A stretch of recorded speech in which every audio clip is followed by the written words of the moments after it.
Up at an EU summit in Brussels, Algeria warns of rising instability in Africa, reviews EU partnerships, and Nigeria reports progress on Trans-Saharan gas pipeline. Also tonight, day 3 of Islamic Development Bank meetings, over $1 billion deals signed amid strong investment interest in Algeria and push for economic diversification. As the crisis in Sudan worsens, 350,000 children in Al-Fashir are now suffering from malnutrition, and more than 1.3 million people have been displaced by RSF attacks across the country.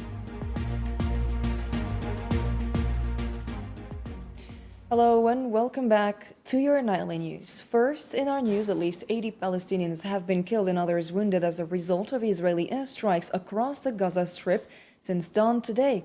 According to the Palestinian Ministry of Health in Gaza, Zionist warplanes launched a series of air raids targeting various areas of the Strip, leading to the deaths of more than 80 Palestinians, including children and women, in addition to numerous injuries, all since the early hours of the morning. The Ministry of Health in Gaza described the health situation in northern Gaza as catastrophic following the shutdown of the Indonesian hospital. It reported that 3 generators and the hospital's fuel tanks were bombed. Marwan Al-Hams, director of field hospitals, confirmed that Israeli forces are deliberately targeting medical facilities, with both the Indonesian and Al-Auda hospitals out of service. He said no hospitals remain operational in the north. He also noted that several intensive care patients were injured in the shelling of the Indonesian hospital. There is not a single hospital that remained in the northern Gaza due to the Israeli occupation's direct targeting of the Indonesian hospital and Al-Auda hospital in northern Gaza, where helicopters, gunships launched missiles at the hospital. A number of patients were injured inside the Indonesian hospital's intensive care unit. We're in dire need for beds in the intensive care unit due to the large number of injuries, the large number of critical cases, and the complications of the patient's conditions. Now the Indonesian hospital and Al-Auda hospital have been evacuated. The director of the Al-Auda Association had announced the day before yesterday that Al-Auda hospital in northern Gaza and Al-Auda hospital in central Gaza would cease operations due to the lack of the fuel flow to these hospitals and the lack of medical supplies and the medicines to serve the people.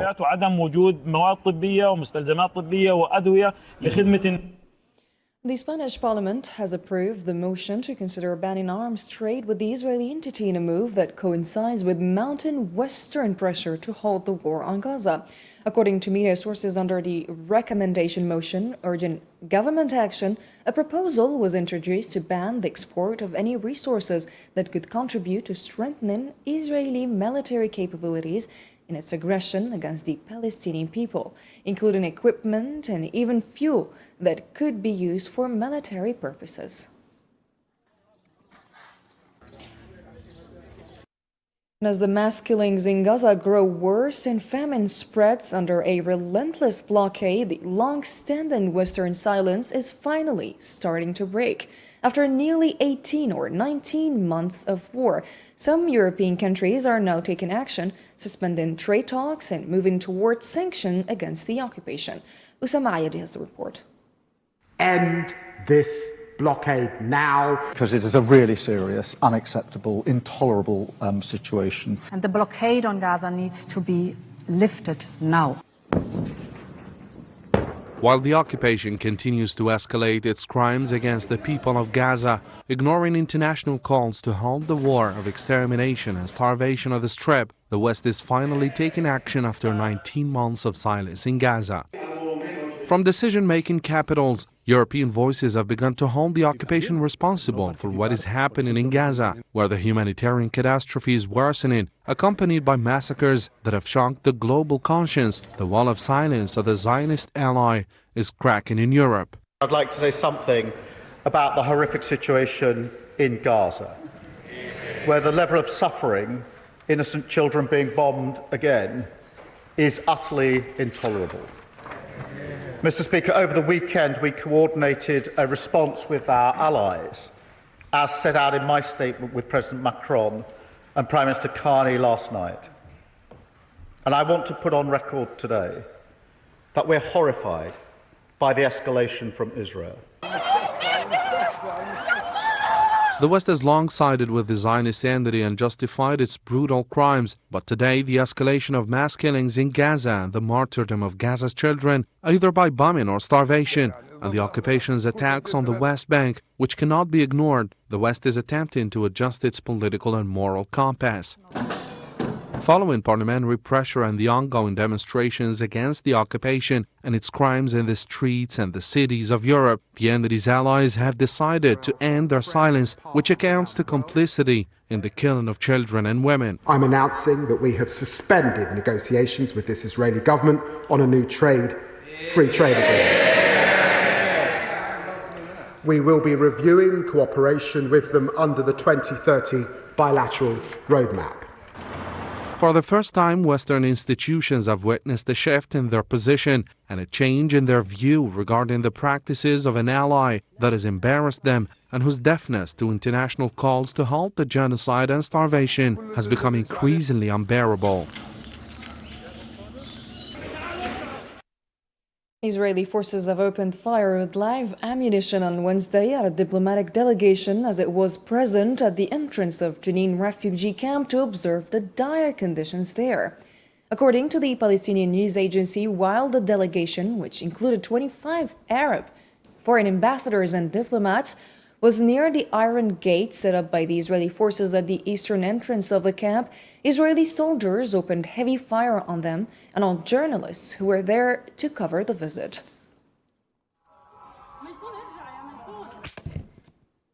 Same context, widespread condemnation followed Israeli forces' gunfire on Arab and international diplomatic missions near the entrance of the Jenin refugee camp in the northern occupied West Bank. Italian Foreign Minister Antonio Tajani said he had summoned the Israeli ambassador in Rome for official clarification, stressing that threatening diplomats is unacceptable. Spanish Foreign Minister José Manuel Álvarez did the same in Madrid, calling the attack a violation of international obligations. EU Foreign Policy Chief Kaja Kallas also condemned the shooting of the EU delegation, while Germany echoed the criticism. The Netherlands, meanwhile, said it is considering a response.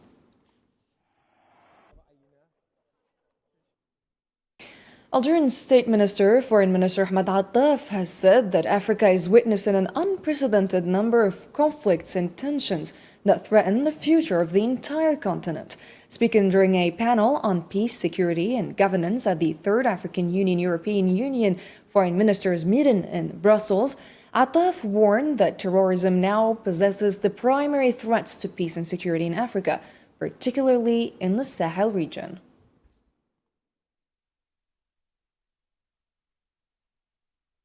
First, never in its modern history has Africa witnessed such a large number of hotspots, crises, and conflicts all at once. From the Sahel to the Horn of Africa, and from the Great Lakes to parts of North Africa, instability is accelerating, threatening the lives of millions and jeopardizing the future of the entire continent. Second, and more dangerously, terrorism has become the primary threat to peace and security in Africa. Today, the continent accounts for more than half of all terrorism-related deaths globally, with the Sahel region having tragically transformed into the epicenter of global terrorism.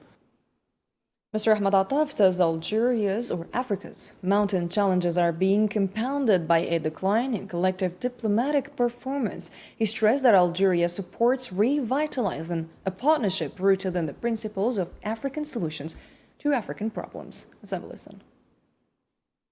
In the face of such a situation, Algeria firmly believes in the urgent need to revitalize our partnership. We need an effective partnership built on the principle of African solutions to African problems, supported by our friends and partners who are genuinely committed to helping Africa confront its challenges and fulfill the aspirations we all share.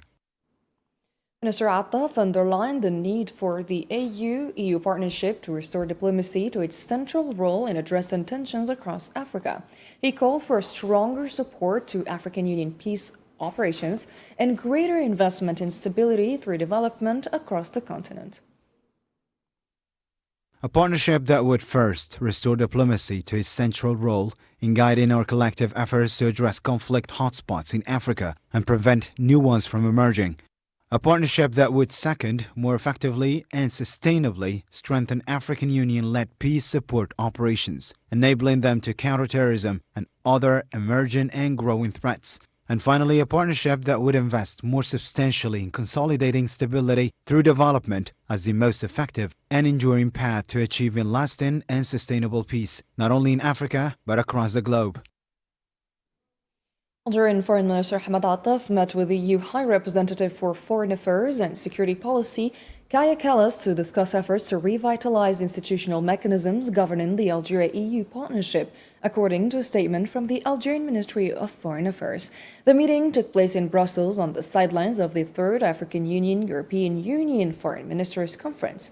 Discussions also covered the revision of the partnership agreement to ensure a more balanced relationship, particularly in its economic dimension.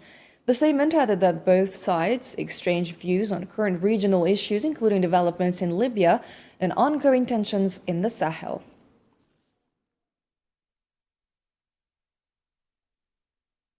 Algerian Foreign Minister Hamad Attaf has also discussed the various dimensions of cooperation and friendship between Algeria and Germany with his German counterpart, Johann Waidpool. According to a statement from the Algerian Ministry of Foreign Affairs, Attaf held bilateral talks with the German Foreign Minister on the sidelines of their participation in the third AU-EU Foreign Ministers meeting in Brussels, during which they addressed a range of regional and international issues of common concern. The statement added that Minister Attaf renewed his congratulations to his German counterpart on his recent appointment as Foreign Minister of Germany.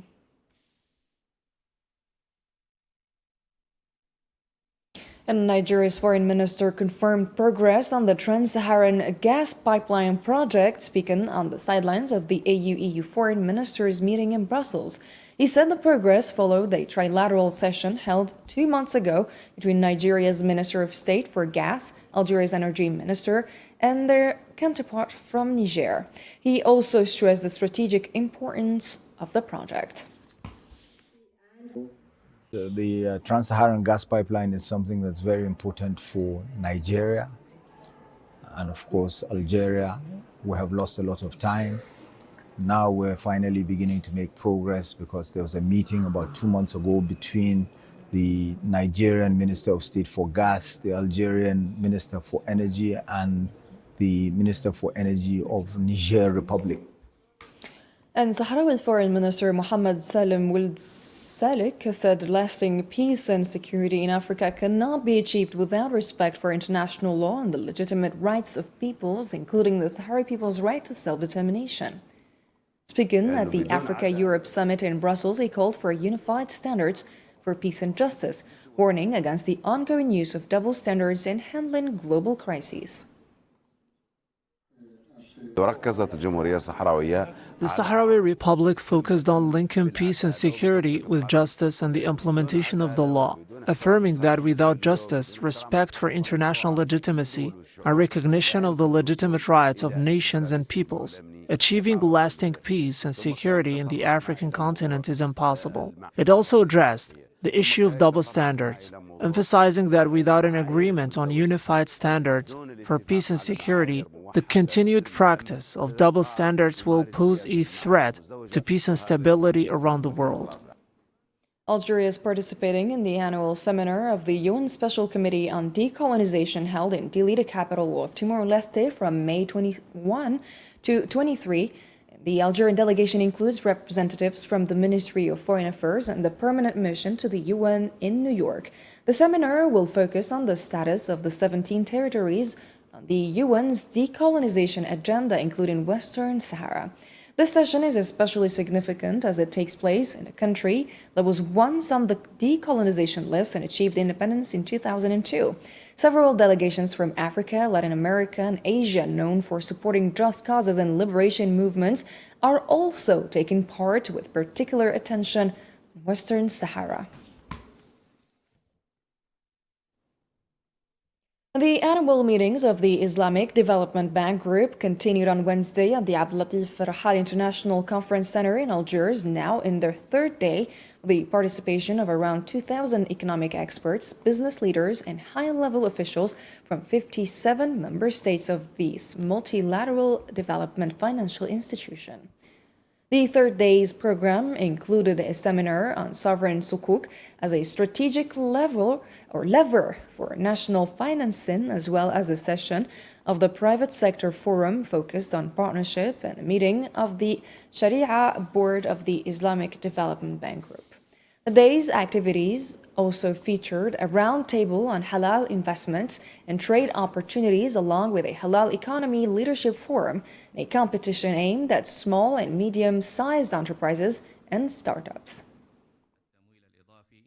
Well, as you have seen, the private sector this morning was well attended. We had quite large number of investors, banks, international banks, local investors from Algeria.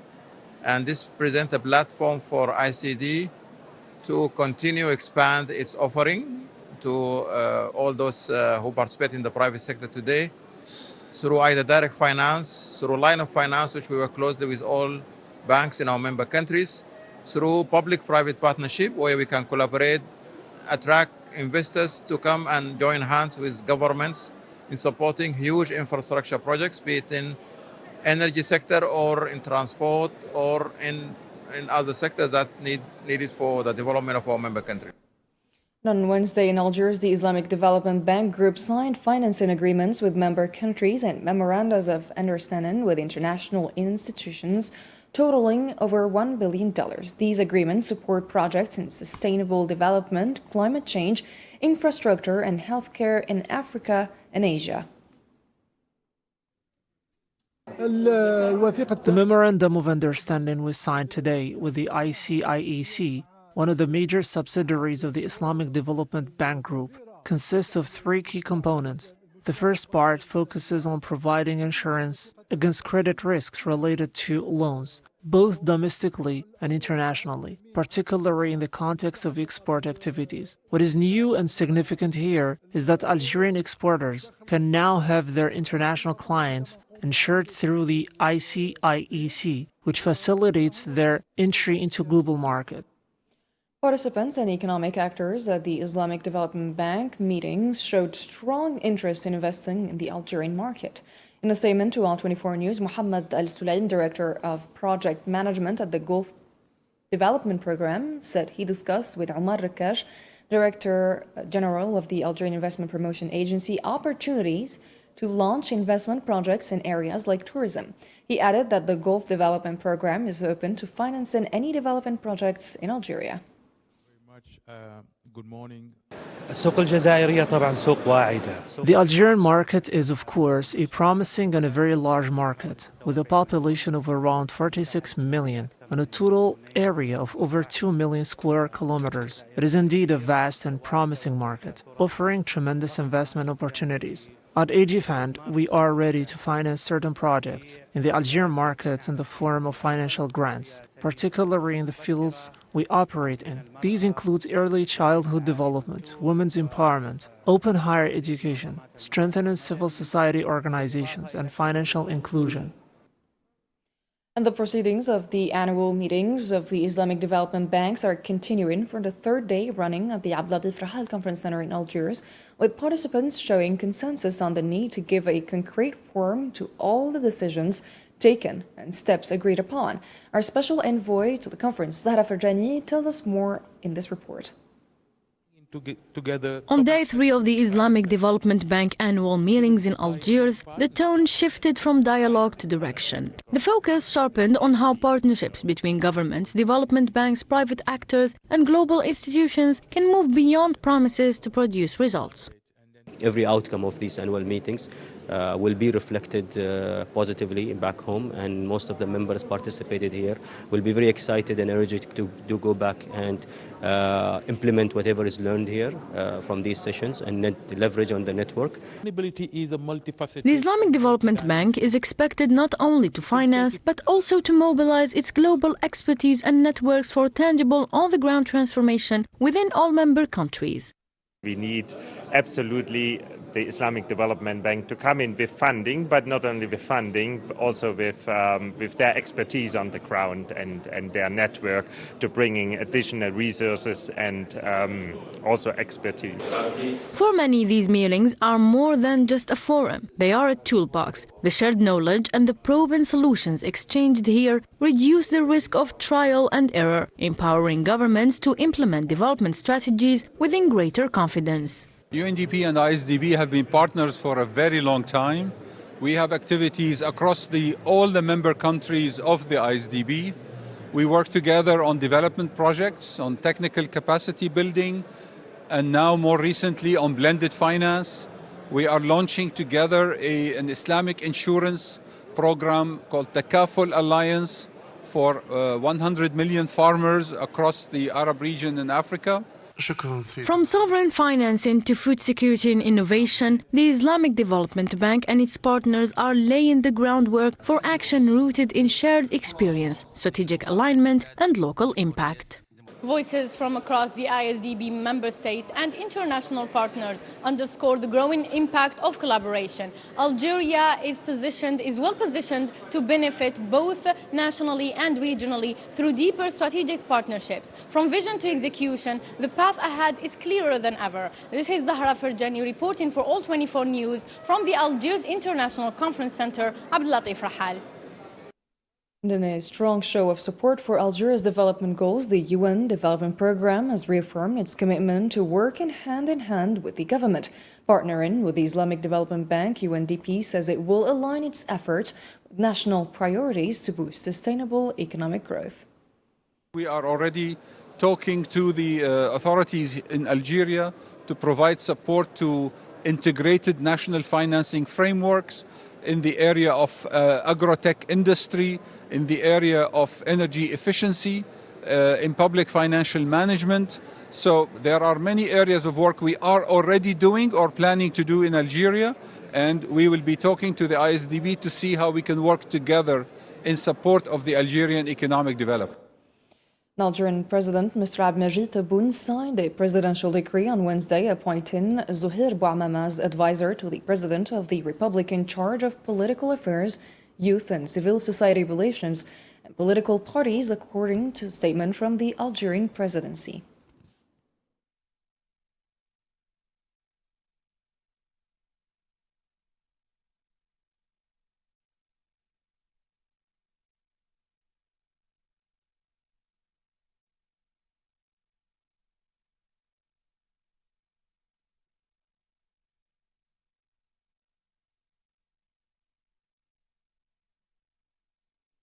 And more than 1.3 million Sudanese have been displaced as a result of recent violations by the rapid support forces in the areas of Jumayya, West and South Kordofan and Al-Fashir, according to a statement by the Humanitarian Aid Commission of Sudan's Humanitarian Aid Commissioner, Salwa Adam Biniya, revealed that the number of people displaced from Al-Fashir to Zamzam in the recent events reached 515,000, and from Abu Shouk to Tawila, 48,600. In West Kordofan, 75,000 people were displaced from Nahud, and more than 385,000 people were displaced from North Kordofan. She added that more than 110,000 people were displaced from Jumayya in Khartoum state.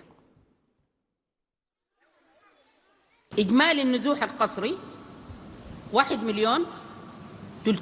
Completion of forced displacement, 1,301,645 displaced. This is just the latest incidents. These recent incidents in Nahun and South Kordofan and the two groups are the total number of displaced people in South Kordofan despite the blockade. After the last strike, 21,700 were displaced, all of them in need. They are now sitting on the ground without shelter, food, drink, or anything else. And you've all heard of the Jumu'iyya and what happened in it. The displacement from the Jumu'iyya to Khartoum state, distributed throughout these areas in some neighborhood, represents 110,000. The Sudanese government has called on the people of Kordofan and Darfur to stand united with the army in order to defeat rapid support forces for the sake of building a homeland based on respect, dignity, freedom, peaceful coexistence, and justice. In a Facebook post, Sudanese government spokesperson and Minister of Culture and Information, Khalid Al-Aysar, reassured citizens in Kordofan and Darfur that the army is heading to the region to embody deep national values and to restore peace and security in the country.